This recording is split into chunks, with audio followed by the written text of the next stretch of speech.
Hello viewers, আসসালামু আলাইকুম। কেমন আছো তোমরা? তাসফিয়াকে নিয়ে স্কুল থেকে এসে এখন আমি একটা পেয়ারা কেটে নিয়েছি। এটার সাথে আমি লবণ দিয়ে দিচ্ছি। তারপর একটু মরিচ দেব।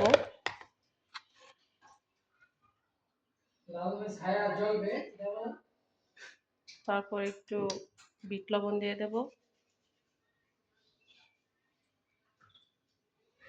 আর আগের থেকে আমি তেঁতুলটাকে দেখো একটু পানি দিয়ে গুলে রেখেছি। এটা দিয়ে এখন ভালো করে মেখে নেব।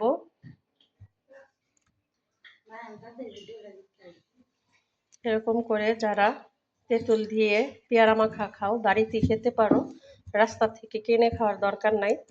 আমি বাজার থেকে পেয়ারা নিয়ে আসলাম, তারপরে মেখে খেয়ে ফেলবো। আর খুব মজা লাগে। যারা যারা আমার মতো পেয়ারা ভর্তা পছন্দ করো অবশ্যই কমেন্টে জানাও। যারা এটা খাওয়ার পর আমি দুপুরে রান্না রেডি করব।